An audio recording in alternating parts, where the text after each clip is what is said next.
Meditation, visualization, mind control. If you want to develop as a magician, certain techniques of mind control are necessary to learn, as it is these techniques which open the doors within the mind, doors which give access to the power needed to project energy, for want of a better word, in things like spell casting, charging talismans, invocation, evocation. In other words, altered states of consciousness are the key to magical powers. Very little success with magic will be possible until the student is able to concentrate, meditate, and visualize. All of these abilities are brought into play whenever an act of magic is performed. The best time for doing these exercises is right after the opening rite, Banishing of the Dark Lord or other, and the middle pillar rites. The activated centers will assist in your undertakings, more so as they develop and the chakras opened. Relaxation and motionlessness. First you need a straight back chair to sit on, and if you desire, a small cushion to support your back to aid comfort. Now, sitting in your chair, you place your hands palm down on your legs. If you have a crystal, this may be placed in between your hands which rest on your lap. Try now to just sit in this position without movement. You will become uncomfortable, there will be aches, itches, your mind will also prove to be a playground of wandering and unrelated thoughts. All this will distract you from what seems to be a simple task.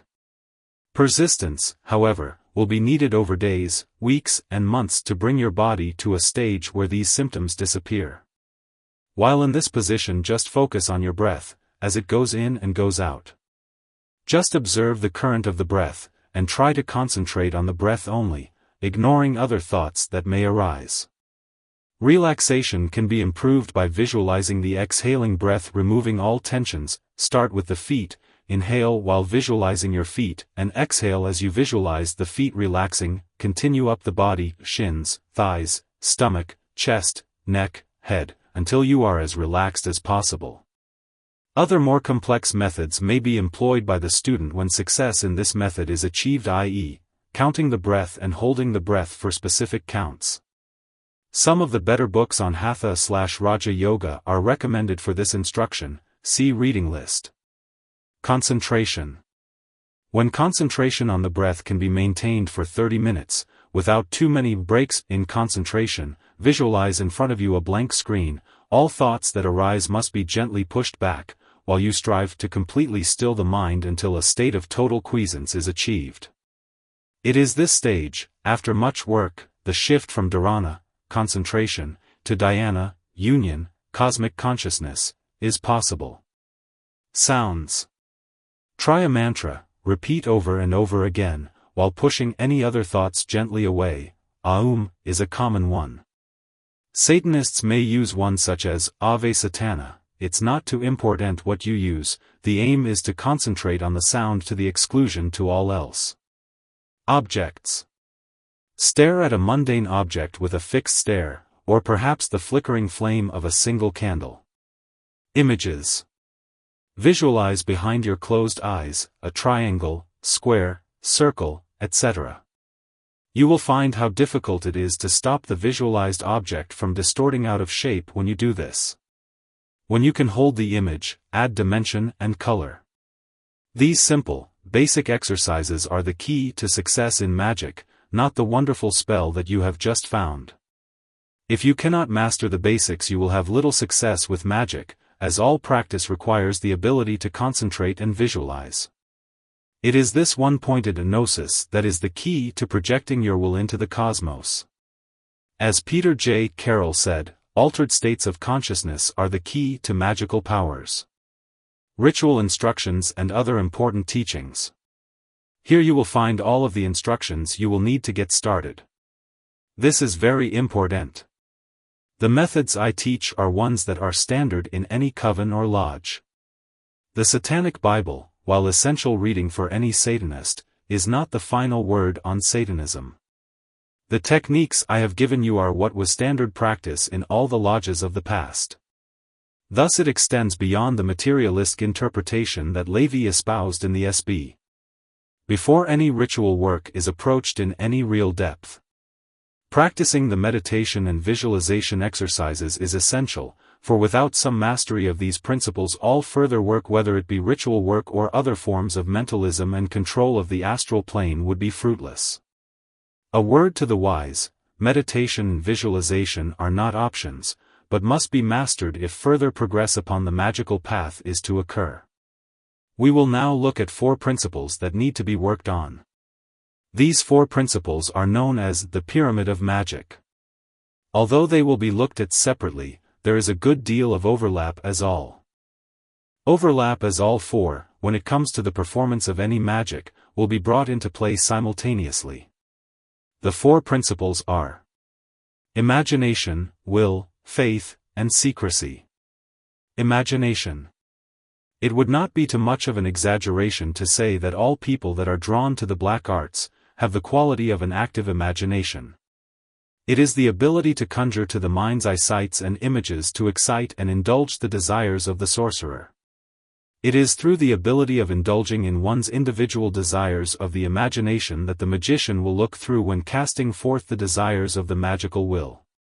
The magician should surround themselves with those things which stimulate this faculty: bizarre prints, statues, books, music, etc. Anything which gets the dark juices flowing. Most traditions of magic will give you set examples of how you should construct your personal temple.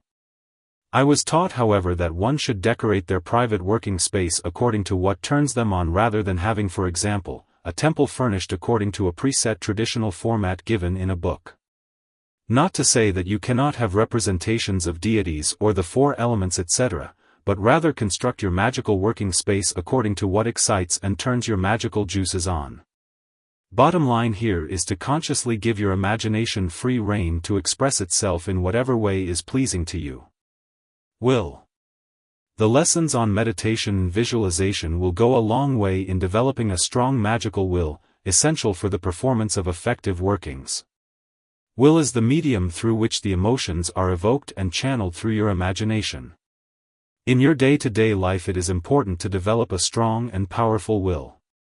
Ways of doing this apart from meditation and visualization exercises include asserting yourself in situations where maybe before you allowed yourself to go along with something you did not agree with. Also of use is committing yourself to activities such as the meditation and visualization exercises, without making excuses and breaking your oath to yourself in respect to your commitment to doing them. Of course, do not make promises to yourself or others that you cannot keep. This will damage the strong will you are seeking to develop. A magician's word is a magician's word, it is not to be taken lightly. If you commit yourself to the process of developing your magical will, you will find many opportunities in your day-to-day life to strengthen it. Faith. This may seem a strange concept to many of you on the LHP, but we are not speaking here of religious faith, but rather faith in one's own magical abilities. Never, I repeat never, try willing anything that deep down you are convinced is not possible. To do so you risk your work failing. This will prove to be a serious blow to your faith in yourself. It is far better to progress upon the magical path slowly. As your powers develop, you will naturally come to understand what is possible for you. For now, it is more important to only perform workings that you have complete faith you have the ability to see manifest. It does not matter how small this may seem, it is far better to have your faith boosted by an act of magic, than to have your faith dampened by biting of more than you can magically choose, so to speak. Secrecy. Secrecy about one's magical activities is a good idea for a number of reasons, particularly for the newbie. It is not a good move to blab to all and sundry that you have an interest in magic if all you are going to get is mockery and ridicule. A lot of people skeptical about the whole occult thing will challenge you to prove that there is something in all this by asking you to produce a tangible magical effect. And of course, nothing is ever good enough for these types, and all you will end up doing is again undermining your developing faith and ability in yourself. If you have friends that are open and maybe even on the same or similar path to yourself, this is a different matter. The process of developing a magical persona is a long and arduous one at times, but is well worth it in the long run. The principles I have outlined should be digested and then utilized on a daily basis until they become second nature. Through the imagination the will is focused, and by faith, manifests the magician's desire. In the next few sections, you will learn some of the techniques that were given to neophytes within the tradition that I was a student of. These teachings were taught by one Stoker Black. The formats of these rites are pretty much those taught by all Western magical traditions, it's just that none that I am aware of use them in the way I will describe. I must make one thing clear, I have in certain places in the rituals changed some of the names of the demons invoked/evoked. Why? Because the spirits that were called upon were ones that were a part of the family tradition, kind of like the Loa of the Voodoo. Kind of like the Loa of the Voodoo trad, and I was asked never to reveal them to people outside of the tradition, and this oath I will never break. The demons that were used in Black's tradition were ones that the novice was introduced to and taught about within an extended family context and were peculiar to his lineage, so it is out of respect that I do this, not fear of retribution of any kind. The Banishing Rite of the Dark Lord. All magical traditions teach a clearing rite of some kind. Banishing rituals are not, as some ignorantly presume, to banish evil spirits from the magician's temple. Rather, their purpose is to remove all extraneous vibrations, energies, and/or mental thought forms not consistent with the aims of the magician. You are creating, with this rite, a focal point for the powers of darkness to manifest. The inverse pentagram of Earth is mentioned in this rite. I will provide links to material that contains all the forms of the pentagram that you will ever need. More on this later. I will give the bare bones of the ritual first, and then I will give the inner work that must be going on within the magician to make this rite, or indeed any other rite, effective. This is where all that practice with meditation and visualization is put to use in a ritual format. Here, summed up, are the benefits of the rite. A method of ridding the mind of disturbing and obsessive thoughts. Expanding the energy field of the body, while freeing it of negativity. Cleansing the aura of negative spiritual and emotional vibrations. Putting the divine spark, within, in contact with the divine hadit, Satan, without. Here now is the Banishing Rite of the Dark Lord, a revision of the Golden Dawn's lesser banishing ritual of the pentagram using names more congenial to Satanists. Face any preferred direction. Visualize a bright white sphere above the head and vibrate, Azazel. Bring down the beam of light to the genitals and vibrate, Belial. Up to the middle of the chest, and across to the right shoulder. Vibrate, Asmodeus. To left shoulder, vibrate, Astaroth.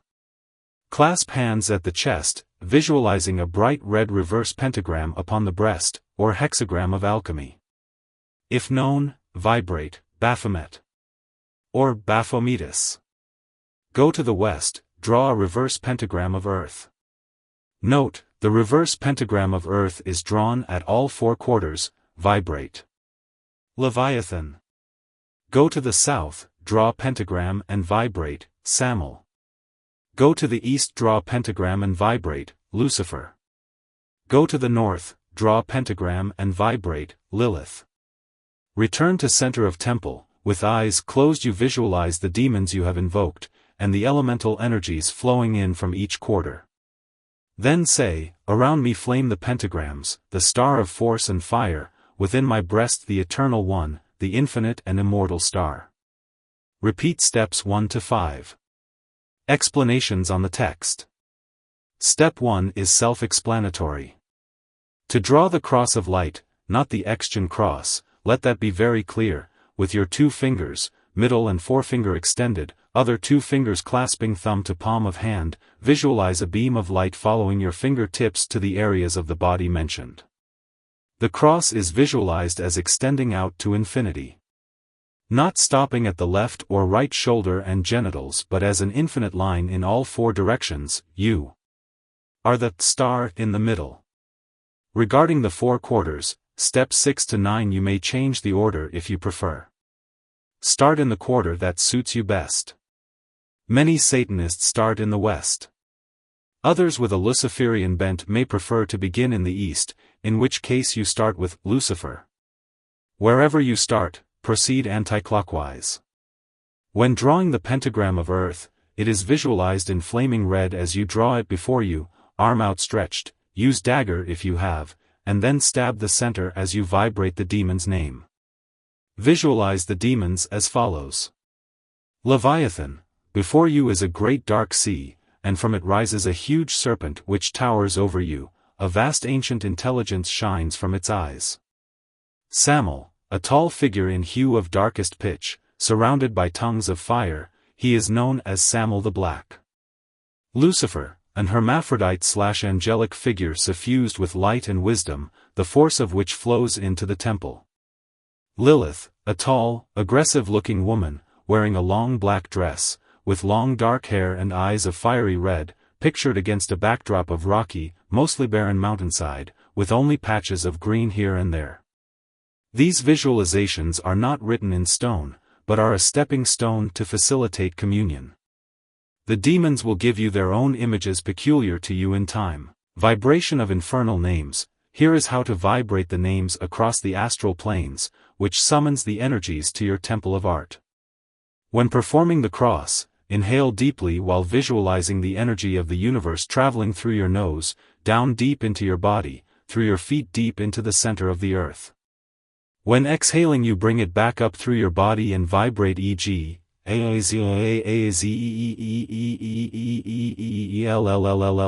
while feeling the area of the body vibrating to the sound of the name.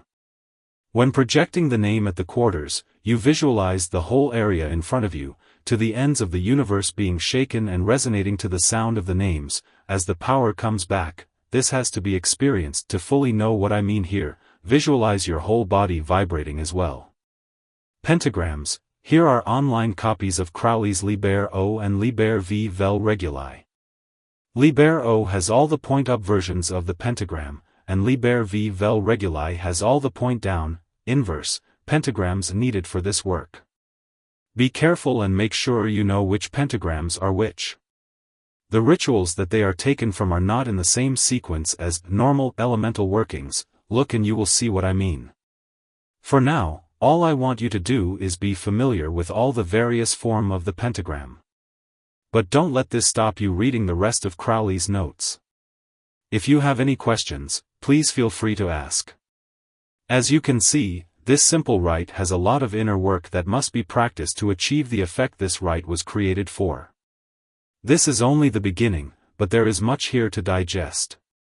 It is a good practice to do your banishing rite first, and then practice the various meditations and techniques of your choice. There is a great deal more that I must comment on, but I think you have enough to go on for now. So, practice this ritual until it is committed to memory. There is nothing wrong with using cheat notes while learning, but ideally you should soon reach a stage where this is not needed. Of course, all rituals of this sort can be altered to accommodate deities and demons of one's own tradition, but you got to start somewhere, and to give all the possible variants of this ritual would create confusion. Thus, I have given the LHP version I was taught. Other openings.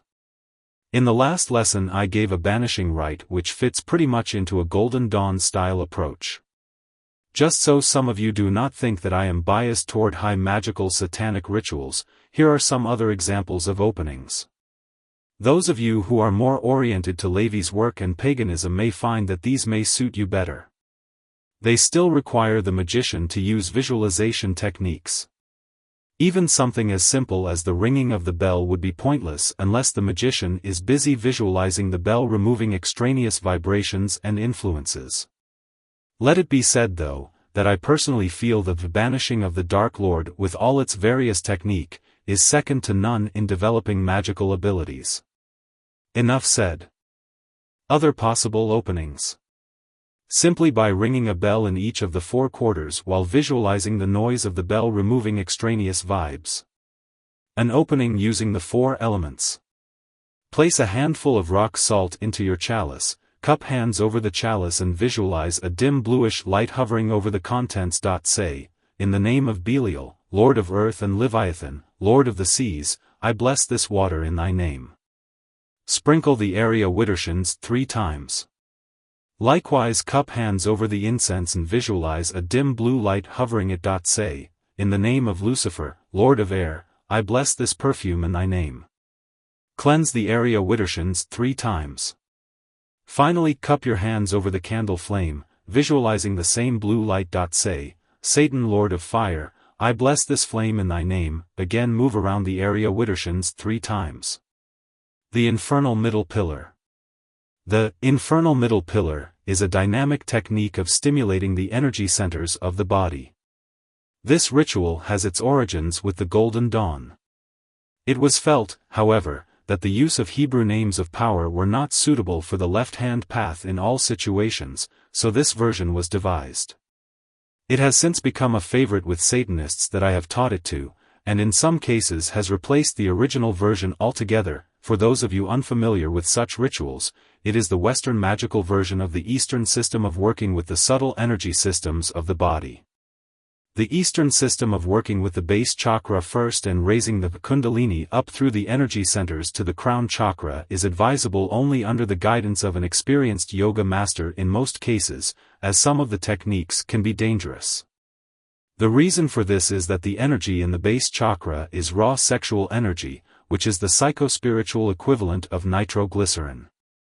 If the energy passes up too quickly through the chakras, and somehow gets stuck at one of the centers, it can cause obsessions, neurosis, or emotional imbalance. If the energy manages to blast its way through all the energy centers to the crown chakra, one may indeed receive enlightenment or insanity, depending on individual responses. The middle pillar ritual starts from the top, crown, and works down through the centers and earths the energy, completes the circuit, at the feet. Since we start from the divine energy sphere and draw the energy down through the centers, each one is purified and activated in a gentle and gradual way. Do not make the error of assuming that it is not potent, however. If performed correctly, it is very powerful.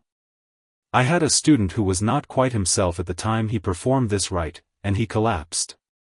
So another thing to be aware of is, one must be in good health when doing rites such as these. If you are uncertain of things such as heart, respiratory, and blood pressure etc., a trip to your doctor may be in order. The benefits of the middle pillar are activating the divine source, micro, within so as to begin uniting the microcosm with the macrocosm or chaos, the limitless light, the all, the no thing. The throat chakra is activated, which also is visualized extending up to the third eye, the psychic awareness center. This symbolizes communication with the divine, which at the same time will hopefully reveal the many false illusionary thoughts we have regarding reality and begin opening our psychic senses. The third center, which covers the heart and solar plexus, when activated, begins modifying and balancing the emotions and feelings. The fourth center covers the pelvic and base chakras, and, when activated, releases the psychosexual energy, which can be used for magic, charging talismans, healing, tantric work, invocations, and so on. The fifth center is at the feet. When activated, it earths the energies brought down and acts as an anchor for them, thereby stabilizing body and soul. The middle pillar represents just that, the central pillar on the Kabbalistic tree of life. See reading list. Here is the infernal middle pillar ritual. Perform the banishing rite of the Dark Lord, or other opening.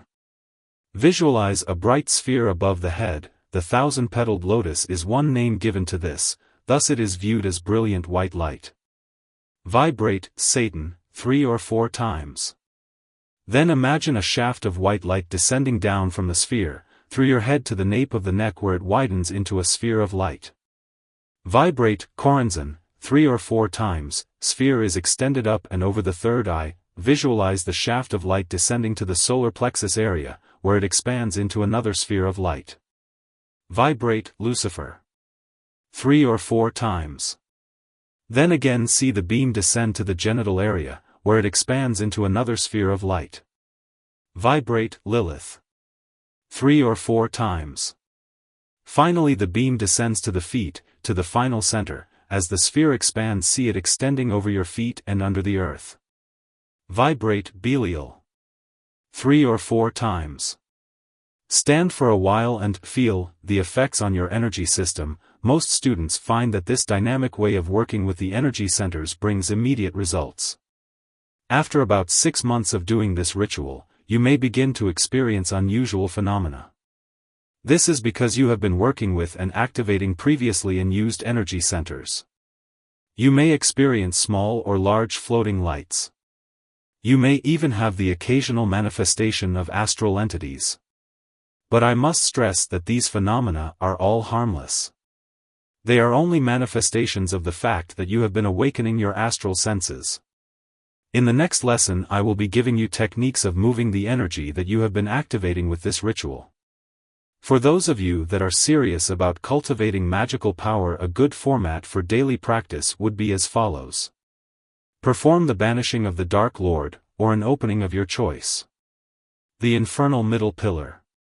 Meditation and visualization exercises of your choice. The Circulation of Light.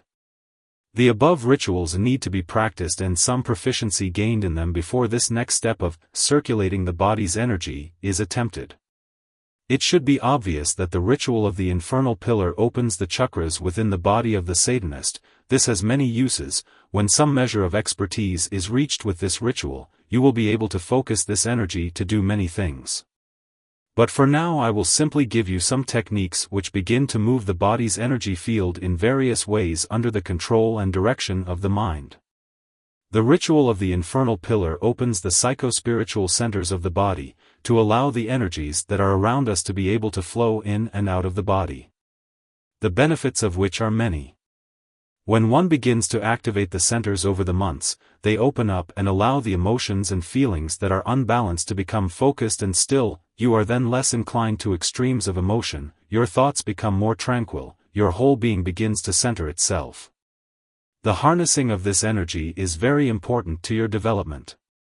It is the power needed to direct your will for things such as invocation, evocation, spell casting, and general good health. Also when it comes to tantric magic, its perfecting is indispensable. These rituals given so far are used to contact one's inner demon as well. So their mastery is well worth your time. Exercise 1. After completing the infernal pillar, direct your attention to the sphere above your head. With your arms by your side, take a deep breath. Now as you slowly exhale, imagine the light descending down to your left shoulder, and then down the length of the whole side of your body. As it touches your feet, inhale, drawing the light across to the other foot, up the full length of the right side of the body and back to the sphere above the head. Repeat 3 times. Exercise 2, again, synchronizing the breath, move the light, but this time from the sphere in a circular motion, down out from the body, under the feet and back up to the crown. Repeat 3 times. Exercise 3, synchronize your breath as in exercises 1 and 2, draw the energy down from the sphere, over the front of the body, under the feet and up the back, back to crown. Repeat 3 times. Exercise 4, visualize a shaft of light from the crown, inhale, draw the energy down through the body where it comes to rest at the earth sphere filling it with light. Exhale as you bring the energy down. Now visualize the energy curling up in a spiral, inhale, to the front left leg. It continues to move in a counterclockwise spiral, wrapping you like an Egyptian mummy in light. Continue up until you reach the crown, then visualize the energy exploding like a fountain out of the crown chakra falling around you, cleansing the body's energy field, and finally descending to the earth center where it fills